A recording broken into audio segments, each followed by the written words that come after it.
Welcome to VSB News Online for Tuesday, December 9th. I'm Peter Cattell. Early morning searches by a large force of police officers in connection with the murder of Prince Barrington Edness has led to the arrest of a 20-year-old Southampton man and a continuing high-profile search for the other man believed to be involved. The police apologized to all the affected neighborhoods that may have been affected by the activity and thanked those members of the public who have been working with the police.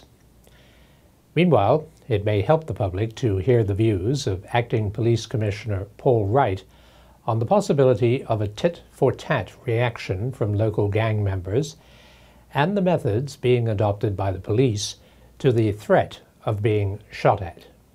Tit-for-tat violence is a very real phenomenon. We guard against that. A lot of the work that we do on the street in terms of trying to disrupt the activity of those who are bent on violence is designed just to do that, to try and disrupt it. But there's always a concern whenever this type of incident happens that we haven't seen the last of it. But you can rest assured that we have well-trained investigators and forensic officers who will get to the bottom of it. When we get them to court, we have a very good conviction rate, 75% for this type of crime, and that you'll see a visible presence on the street of police officers doing what they're supposed to be doing, which is actively trying to disrupt people and get in between them and stop this mayhem continuing. It's a rare event that a police officer is confronted by a lethal force.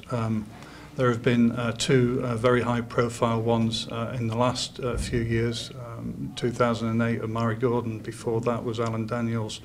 But there have been numerous occasions since then where police officers have seized firearms or imitation firearms from people. And I just want to reiterate what I've said before.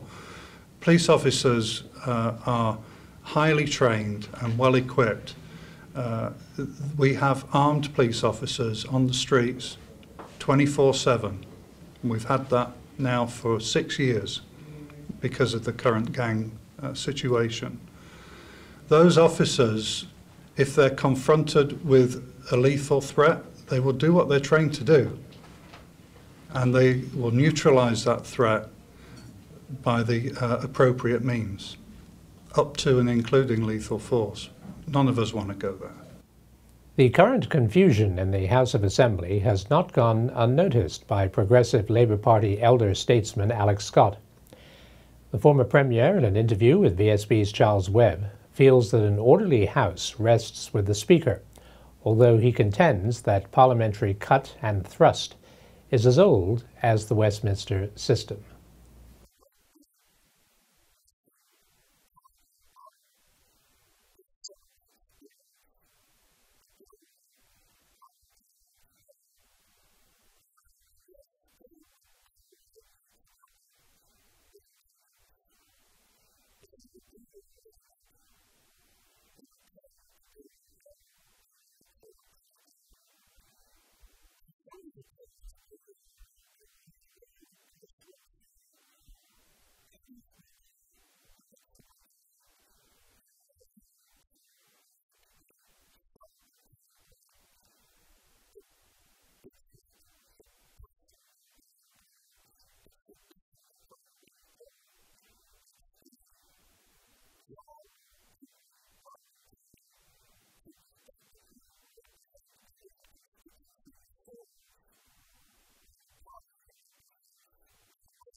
The Bermuda Environmental and Sustainability Task Force, while applauding Bermuda's success in winning the right to host the America's Cup, is asking those involved to be mindful of the longer-term implications to the economy, the environment, and the social fabric of the island.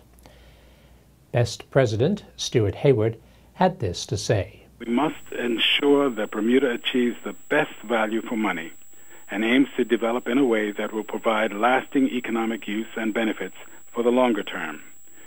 We do not want to end up with derelict or underutilized developments in 2018 and beyond, and we do not want the taxpayer to end up with a net loss from this event like happened at San Francisco. There are questions that should be addressed beforehand. For example, what is the overall plan? If the plan is to go ahead with landfilling 11 acres at Dockyard for a village, what will that area be used for after the America's Cup is done? We must ensure that all development is done in a way that minimizes damage to our marine and terrestrial environments. Despite tight timelines, emphasis must be placed on the environmental consequences of each development proposed, and we must work together to come up with a plan that enables us to achieve suitable facilities for this world-class event with as little environmental disruption as possible. For larger developments, thorough and reputable environmental impact assessments will be critical. The breathtaking natural beauty of our island and its harbors played a huge role in winning us this America's Cup. We must be careful not to degrade this as we scramble to prepare for 2017. Once again, some questions should be posed here, such as, what marine habitats will be affected? In what ways will they be affected, and how extensively? This is an event that may only happen once in our lifetimes. This is a chance to come together and to celebrate all that we as Bermudians can achieve when everyone, political parties and individuals alike, work together. This is a sentiment that will hopefully stay with us for many years to come. And we'll be right back with more news after this. The Marketplace Food Court is you and your family's one-stop shop. Start your day at the Breakfast Bar with omelets made to order and traditional Bermuda codfish breakfast. The chefs will cook lunch and dinner to your liking. Along with the salad bar, sandwich bar, sushi bar, and fruit bar, the Marketplace Food Court is your kitchen away from home. Every day is hassle-free with nutritious meals from the Marketplace Food Court. Visit us 7 days a week. Homemade cooking, quality service, all at prices you can count on. In the second of our series honoring those inducted in the Bermuda Sports Hall of Fame at the Fairmont Southampton on Sunday evening, we have the acceptance speeches of golfer Brendan Ingham and soccer star Sean Goater. Thank you for selecting me. It was a difficult time, I know. I sent a bribe out to Rickens Group and they took it. The checks are being mailed, I heard. Thank you very much. I'm pleased. I'm also pleased with golf. Golf, we recognize. We need to hear golf's a great game for locals, tourists, and it's a great meeting. Next week you'll see the Goodwill. I mean, that's a great meeting of towns there. And just quickly go into that one more time, but in golf, there's the charities involved. People can raise funds, good funds, from playing golf. It's difficult to get all sports to do that, you know. And you go to a charity, you can't get any of these things. They're sold out just like that. So it's important that we keep this game and for tourists and everyone alike, especially right now. The other thing I was going to say is, you know, in the golf itself, you can have a foursome, and it could be 4 different decades of players. It could be 20s, 30s, 80s, 60s, all playing together. That's what happens in golf. And if you fellas have enough money, you can get a game of Tiger Woods, if you want any of it, if you want to. But quickly going further, on golf, Lloyd James, when he's inducted here, maybe I'm correct or not, Lloyd, I can't remember, Lloyd said something. It was Lloyd James, Eldon Rayner, and Coach Trot. I guess you all know him. And I remember Lloyd saying something about, God, look at the funds that these national sports are getting. You know, cricket and soccer, of course. Imagine if we had that in our day. Imagine if we had that. What could we achieve? Not necessarily for himself, but for those around, the juniors coming up. And he said, what if we had it? What if? And another important individual I didn't start off with is my wife. She can't be here tonight, but she's ever so supportive. And I remember playing a game against Middlesbrough on Sky. And I came here, and she said, is there a dress rehearsal?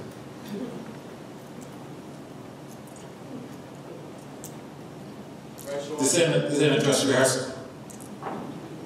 And she basically was a mentor and a real rock for me. And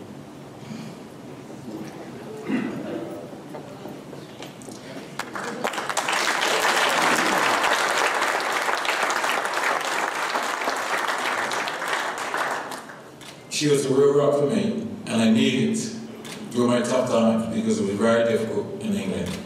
And with her giving me that speech, I'll never forget that every time I put my foot on a field, I gave my all because I knew I had the ability and I just had to prove it and not take it for granted. And so with her, I got a wife, I got a best friend, I had a mentor, I had a psychologist, I had everything in my wife. And she was just so spot on. And I've achieved quite a lot in my football career. This is the best. Thank you. The 2015 hurricane season may be 6 months away, but it's never too early to prepare. Dr. Mark Guichard of the Bermuda Institute of Ocean Sciences and Ruth Curry, a physical oceanographer at BIOS, tell VSB's Charles Webb how we can all better prepare for future hurricanes. One of the things we should really take care to make sure that we maintain is our level of interest in getting new technologies on board to try to better observe things like hurricanes. Now, in terms of how what our experience has been in recent years and in recent decades, we've definitely seen an increase in hurricane activity since the mid-90s. If you look at the number of major storms which have passed near to Bermuda, there was quite a deficit in the 80s and 90s. Coming into the 2000s, though, we've already seen 4 or 5, including Gonzalo, in the last decade or so. So I think we've come back into an era of activity that's sort of back to the norm, if you will, compared to what we've had back in the 50s and 60s. How does global warming impact on hurricanes?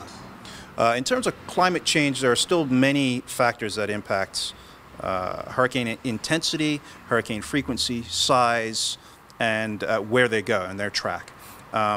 It's very uncertain at the moment as to the development of where hurricanes are going to go. What is slightly more certain is that with a warming world and with a warming ocean, we're more likely to see more intense hurricanes, at least in the tropical Atlantic.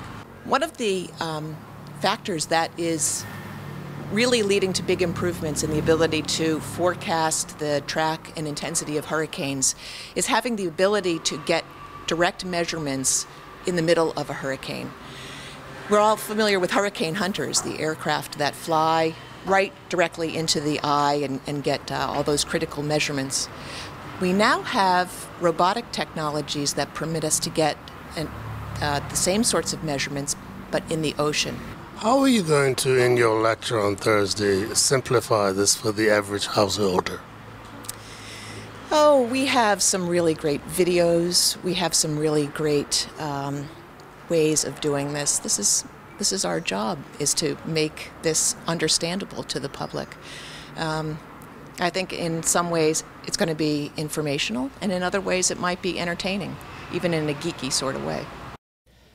The pair will be discussing Hurricane Faye and Gonzalo at the Bermuda Underwater Exploration Institute on Thursday under the title Tempest from Above and Below the Waves. The America's Cup may represent a valuable platform from which Bermuda can kickstart its economic recovery. But in the view of Ross Weber, CEO of the Bermuda Business Development Agency, it is vital that we keep our eye on the diversified earning power represented by the current and future pillars of growth. But as he told Hamilton Rotarians today, it is equally important to stand up to the slings and arrows of outrageous tax haven criticism. It's an easy barb for other jurisdictions, larger jurisdictions, to throw.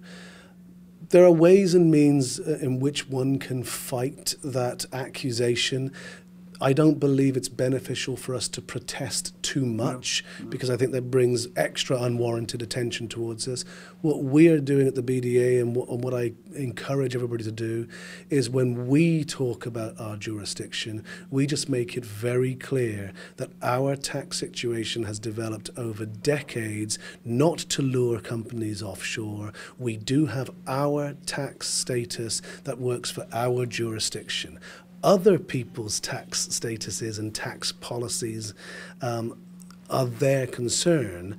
Ours works perfectly well for us, and the companies that use Bermuda are using us perfectly legally. And it's important that we continue to deliver that message. It's sorry to see what I could call only envy in some cases coming from very sophisticated and countries that have been dealing with us for hundreds of years.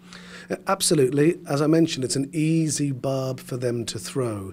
But it is important for us to continue to tell the world the value of what Bermuda provides as a jurisdiction. And a great example of this is when we talk about Bermuda as an insurance jurisdiction. And the reason why companies are able to use Bermuda as a jurisdiction and then pay claims after 9/11, pay claims after Hurricane Andrew, pay claims after Sandy, Wilma, Katrina, etc., having a jurisdiction like Bermuda and the ability to use its regulatory and tax environment enables those companies to do that job. And we continue to sell that message, and that's what helps deflect some of the negative attention. And in sports, medals returned to Bermuda last night, and Earl Baisden has the current stats and standings in the Bermuda Football Association's Premier and First Division leagues in the latest Sports Report. Bermuda fighters Real Bowen and Santwale Woolridge, who both captured gold medals in Monterrey, Mexico during the first Pan American Sendak Cup, arrived back at the L.F. Wade International Airport last evening.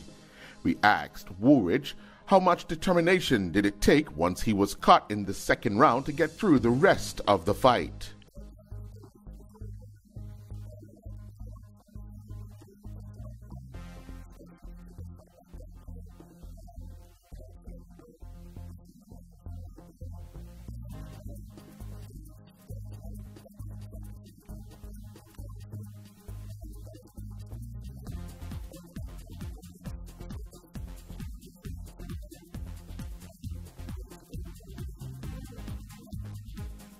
Bowen had the final fight of the competition, and he was asked if he had any added pressure to win the gold after Woolridge had captured his gold medal.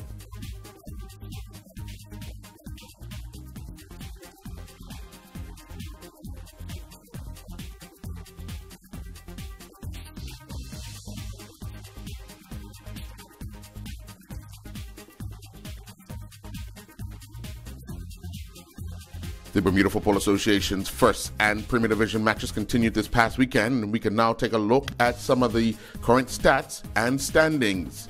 In the Premier Division, it sees the Devonshire Cougars as the league leaders with 16 points. Hamilton Parish is in second with 14 points, and PHC Zebras are in third with 13 points. Antoine Russell from Robin Hood is the league-leading goal scorer with 9 goals. Keston Lewis from the Flanagan's Onions has 6 goals, while Shakir Smith from the PHC Zebras is in third with 6 goals. Shane Hollis from Hamilton Parish, Clay Darrell from the Dennytown Hornets, and Khalil Simons from the Southampton Rangers all have 4 goals on the season. In the First Division, the current leaders are the Devonshire Colts on 20 points, with the Boulevard Blazers and Wolves tied for second place with 18 points each.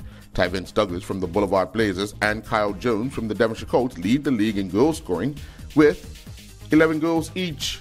Ian Coke from the Boulevard Blazers has 6 goals, while Timon Daniels from Crossroads and Lizandro Simons from the Devonshire Colts both have found the back of the net 6 times each. In golf, the Goodwill 2014 got underway around the island, with 62 teams participating from Bermuda, USA, Canada, and Europe. In the junior division team net, Riverside CC started their tournament with an impressive 19 under par 51 at the Riddles Bay Golf Club. In second place is Hidden Valley Golf Club with 13 under par, also at the Riddles Bay. In the junior pro division, Terry Hatch leads the way after a round of 23 points at the Riddles Bay Golf Club. Second place is James Ondo with 20 points, and he scored his points at the Mid-Ocean Club. The senior team net is led by Lambton Golf Club A team with a round of 13 under par at the Riddles Bay Golf Club. Old Head Golf Links are in second place, also at 13 under, and they made their round at the Port Royal Golf Course. Taylor Ashley Bean and her Virginia State University women's indoor track and field teammates competed at the CNU Holiday Open in Newport News, Virginia. Bean clocked a time of 1 minute and 76 on her way to finishing 8th in the women's 400-meter dash. Bean finished 5th in the women's 600-meter dash, clocking a time of 1:37 flat. In hockey news, the Quebec Nordiques got 2 goals from Barry Davis and Jordan Gunter in their 8-6 win over the Atlanta Flames in Bermuda Bowl hockey action. Mathieu Desjardins, Kyle Chosom, Bill Kellogg, and Robert Rigo all added a goal each. Jacob Amlin scored twice for the Atlanta Flames, with Ernest Throat and Ian Nash, as well as Matthew Benson, Jeff Looper, all adding a goal each. In the other bowl hockey matches, it was the Minnesota North Stars 2, Colorado Rockies 4, Toronto Arena 7, and the California Golden Seals 10. It was a triple header in the Cell One Island Basketball League inside Cedar Bridge Academy on Saturday evening that produced a total of 242 points in the final action before the Christmas break. In the ladies' match, the Fly Girls remained undefeated with a 37-14 win over the Court Queens. Shanae Smith scored 12 points for the Fly Girls, while the Court Queens were led by Tashay Gibbons with 5 points. The Thundercats, who are 6-0 on the season, defeated the 0-6 Court Kings in men's play 49-43. Chris Crumpler scored 15 points for the Thundercats, while the Court Kings were led by Christian Fiddick, who had a game-high 20 points. In the other game, the Fly Boys defeated the Grimrockers 53-46. Harness Pony Racing season continued at the National Equestrian Center on Visa Street. Maurice Rayner in the bike of Colonel Cyclone won the 110-4 to 112-4 time bar class with a time of 113-2. Arthur Hurst in the bike of Colonel's B won Heat 1, the 113 and slower time bar class, crossing the line in a time of 134 flat, while Panama Red and Tom Matthews finished second in a time of 206. Heat 3 saw Arthur Hurst in the bike of Colonel's J win the 108-3 to 110-3, clocking a time of 112 flat. Carista Urbane in the bike of Simsfield's Hard Times finished second in a time of 112-1. Jordan Smith in Spirit of Brona finished third with a time of 112-1. And Shady's Liberty with Christian Truin in the bike finished fourth in a time of 113 flat. In netball, the Signwork Nets defeated the Bermuda College 70-11 in senior league play. Amali Smith led the way with a total of 35 goals. Yara Benjamin chipped in with 15 goals, while Micah Pond scored 12. Nia Daly added 8 goals for the Signwork Nets. In other action, North Village Lady Rams defeated the Young Men's Social Club Bluebirds 2, 32-27, and the Young Men's Social Club Lady Bluebirds defeated the WWC Pink Panthers 49-30. In under 12 division action, the Nats Whites defeated the North Village Lady Rams 20-7. The Young Men's Social Club Baby Bluebirds 2 defeated the Warriors 16-3. In under 16 division play, the Signwork Nets defeated the Young Men's Social Club Bluebirds Juniors 22-9. The North Village Lady Rams defeated the Young Men's Social Club Bluebirds Youngins 14-10. And the Data Tech Nets defeated PHC 23-11. I'm Earl Baisden reporting for VSB Sports. Thanks for watching VSB News Online for Tuesday, December 9th. I'm Peter Kitzel.